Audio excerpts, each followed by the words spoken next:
Hi friends, எல்லாருக்கும் வணக்கம். ஆக்சுவலாக இந்த வீடியோ பதிவு எதுக்காக அப்படின்னு பார்த்தீங்கன்னா, இப்போ நடந்து முடிஞ்ச champions trophy India versus Bangladesh அதை பற்றி தான் பேச போகிறோம். ஆக்சுவலாக பார்த்தீங்கன்னா இந்த மேட்ச் நம்ம ஈஸியாக ஜெயிக்க வேண்டியது. அவங்க இயர்லியாகவே ஒரு 5 விக்கெட்டை விழுந்துட்டாங்க.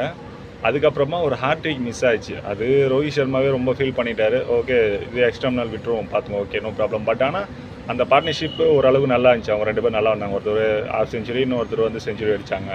ஓகே ஃபைன், இது எல்லாமே ஓகே தான். பட் அதுக்கப்புறமா நம்ம வந்து அந்த 228 ரொம்ப சிம்பிளான ஸ்கோர் தான். பட் அதை சேஸ் பண்ணுறதுக்கு இந்தியா ஏன் இவ்வளோ திணறினாங்கன்றது என்னால் ஏற்றுக்க முடியல. அதோடு இல்லாமல் இப்போ வந்து பேட்டிங் லைன் இப்போ எதுக்காக மாற்றுறீங்க திடீர்னு எனக்கு புரியவே இல்லை. இப்போ நம்ம ஃபஸ்ட் பேட்டிங் எடுத்திருக்கோம் அப்படின்னா ஓகே, அந்த டைமில் நீங்கள் அக்ஸரை முன்னாடி கொண்டு வரீங்க. இப்போ ஸ்ட்ரைக் ரேட் நல்லா இருக்குது, ரன் ரேட் நல்லா போகுது, அந்த ரிதம் நீங்கள் மெயின்டைன் பண்ணணும் அப்படின்றதுக்காக அக்ஸரை கொண்டு வந்தீங்கன்னா ஓகே.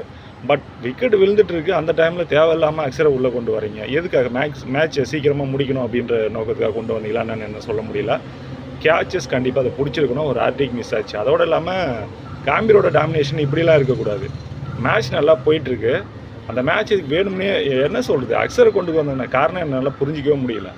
இப்போ நீங்கள் வந்து ஃபஸ்ட் பேட்டிங் எடுக்கிறீங்க, ரன் ரேட் நல்லா இருக்குது, உங்களுக்கு அந்த ரிதம் குறைக்க வேணாம் அப்படின்ற நோக்கத்துக்காக அக்ஸரை முன்னாடி இறக்கி விட்டுட்டு அவர் ஏன்னா வந்த உடனே ஸ்ட்ரைக் பண்ணுவார், கொஞ்சம் ஆக்ரோஷமாக ஆடுவார் அப்படின்னாக்கா ஓகே. பட் இந்த மாதிரி ஒரு முக்கியமான போட்டியில் போயிட்டு தேவையில்லாமல் அவர் இறக்கிறீங்க, ஒரு விக்கெட்டை தேவையில்லாமல் விட்டுட்டார்.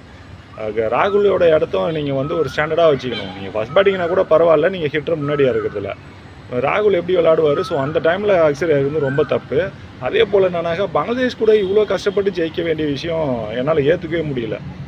நீங்கள் நாளைக்கு போயிட்டு பாகிஸ்தானை எப்படி ஃபேஸ் பண்ண போகிறீங்கன்னு என்னால் புரிஞ்சிக்கவே முடியல. அவங்க எப்படியாப்பட்ட ஃபேஸர்லாம் இருக்காங்க. அதோட பார்த்தீங்கன்னாக்கா நீங்கள் இங்கிலாந்து கூட அவ்வளோ அசால்ட்டாக விளாண்டிங்க, எனக்கு புரியல. அதோட பார்த்தீங்கன்னாக்கா பாகிஸ்தானில் நீங்கள் அவங்களோட ஃபாஸ்ட் பவுலிங் யூனிட்லாம் பார்த்தீங்கன்னாக்கா அவ்வளோ ஸ்ட்ராங்காக இருக்குது.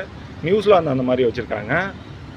என்ன சொல்கிறதுன்னு தெரியல. பட் இந்தியா வந்து கொஞ்சம் க்ரோ பண்ணணும். இதில் கண்டிப்பாக க்ரோ இருக்கணும். அவங்க கொஞ்சம் நல்லா விளாடணும். பாகிஸ்தான் மேட்ச் பார்ப்போம் எப்படி இருக்குன்னு சொல்லிட்டு. மேக்ஸிமம் நம்மக்கிட்ட கொஞ்சம் நல்லா பிளேயிங் 11 இருக்குது. பட் இருந்தால் அதை யூட்டிலைஸ் பண்ணுறது நல்லா யூட்டிலைஸ் பண்ணணும்.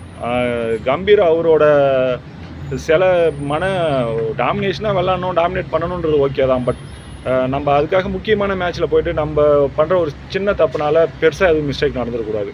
ஓகே ஃப்ரெண்ட்ஸ், இந்த வீடியோ பிடிச்சிருந்துன்னா லைக் பண்ணுங்கள், ஷேர் பண்ணுங்கள், சப்ஸ்கிரைப் பண்ணுங்கள். தேங்க்யூ.